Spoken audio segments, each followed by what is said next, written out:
तो दोस्तों, आज हम लोग कुछ बायोलॉजी के सवालों को लेकर का सॉल्यूशन ढूंढेंगे। सवाल ये है कि which of the following are covered by a single membrane. कौन सा ऐसा ऑर्गेनेली है जो सिंगल मेम्ब्रेन से घिरे होते हैं? ऑप्शन में माइटोकॉन्ड्रिया, वैक्यूल्स, न्यूक्लियस और प्लास्टिड। हम सभी जानते हैं कि प्लास्टिड डबल मेम्ब्रेन से घिरे होते हैं, न्यूक्लियस भी डबल मेम्ब्रेन से घिरे होते हैं। एक को प्लाज्मा मेम्ब्रेन और एक को न्यूक्लियर मेम्ब्रेन कहते हैं।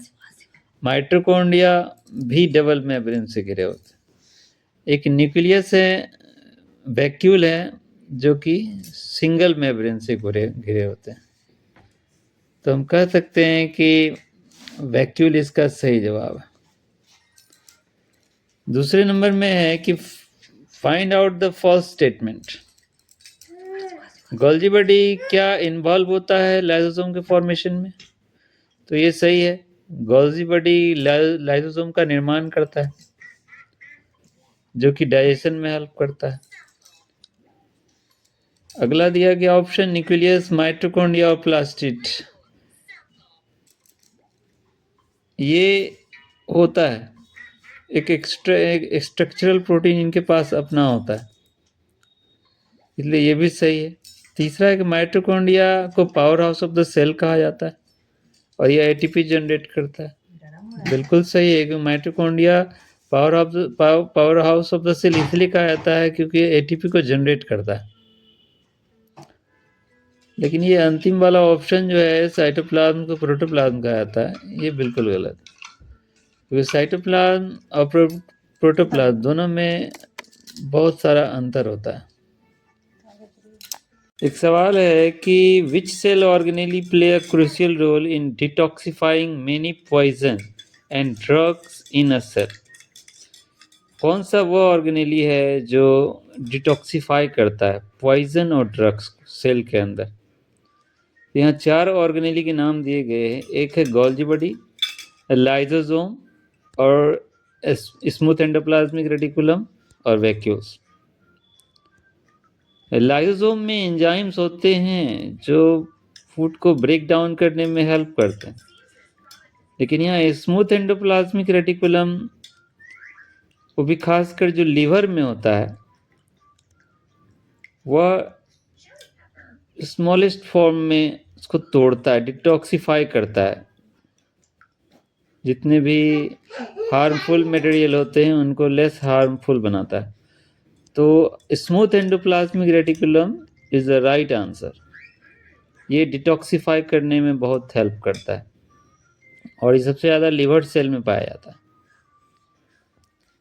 अगला सवाल है protein and lipid essential for building cell membrane are manufactured bye.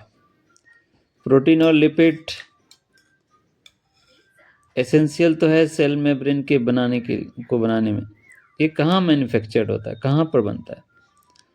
एक ऑप्शन है endoplasmic reticulum, Golgi body, plasma membrane, mitochondria.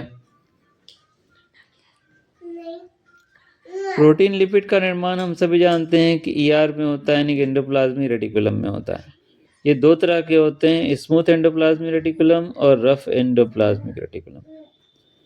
और प्रोटीन और लिपिड यहीं पर बनते हैं। तो मेरे आई थिंक दैट 12 का ये सही जवाब है, एंडोप्लाज्मिक रेटिकुलम। अगला सवाल है कि the undefined nuclear region of prokaryotes is also known as. Prokaryotic cell और यूकारियोटिक सेल में अगर आप डिफरेंस करेंगे तो आप पाएंगे कि न्यूक्लियर रीजन जो होता है वो यूकारियोटिक में स्पष्ट होता है, डिफाइंड होता है, लेकिन न्यूक्लियोइड में यानी कि जो प्रोकारियोटिक सेल होते हैं उनमें न्यूक्लियर रीजन अनडिफाइंड होता है। तो न्यूक्लियस तो इसका सही जवाब नहीं है, क्योंकि जो प्रोकैरियोटिक है उनमें एक डिफाइंड न्यूक्लियस नहीं होता है।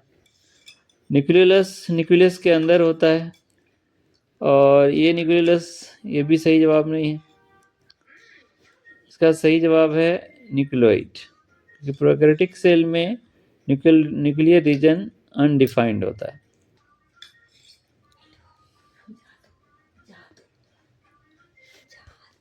की ओर बढ़ते हैं। The cell organelle involve in forming complex sugar from simple sugar. कौन सा वो ऑर्गेनेली सेल के अंदर पाया जाता है जो कि सिंपल शुगर को कॉम्प्लेक्स शुगर में कन्वर्ट कर देता है? 4 ऑप्शन दिए गए हैं। पहला है एंडोप्लाज्मिक रेटिकुलम, राइबोसोम्स, प्लास्टिड और Golgi body. Endoplasmic reticulum protein और लिपिड का निर्माण करता है। प्लास्टिड प्लांट्स में पाए जाते हैं। अगर हम गोल्जी बॉडी की बात करें तो गोल्जी बॉडी इसका सही जवाब है, क्योंकि गोल्जी बॉडी जो है वो सिंपल शुगर यानी कि मोनोसेकेराइड को पॉलीसेकेराइड में चेंज कर देता है।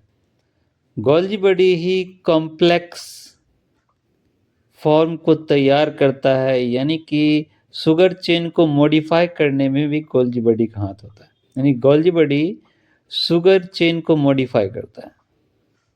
तो D is the right answer.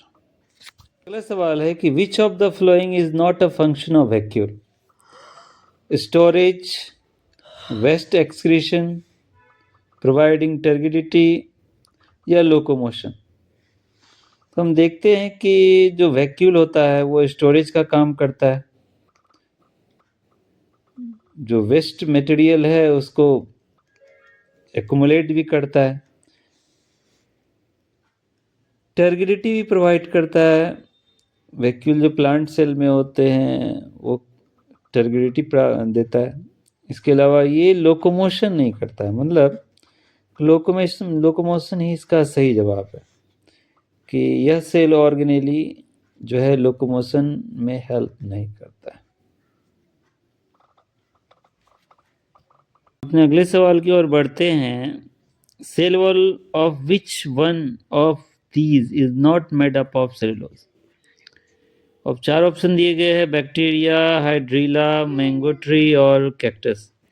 तो देखिए हाइड्रीला जो है इसके जो सेल वॉल ये भी सेलुलोज के बने होते हैं। उसमें हेमी सेलुलोज और पैक्टिन जैसे पदार्थ होते हैं। कैक्टस में भी सेलुलोज होते हैं, ये इनके भी सेल वॉल जो है सेलुलोज के बने होते हैं। मैंगो ट्री ये भी सेलुलोज के बने होते हैं इनके सेल वॉल। एक बैक्टीरिया इसमें जो ऑप्शन है ये जो होते हैं इनके वॉल पेप्टिडोग्लाइकन के बने होते हैं। यानी कि जो सही जवाब है वो ए, कि बैक्टीरिया के सेल वॉल सेलुलोज के नहीं बने होते हैं। 17 का ये ए सही जवाब है।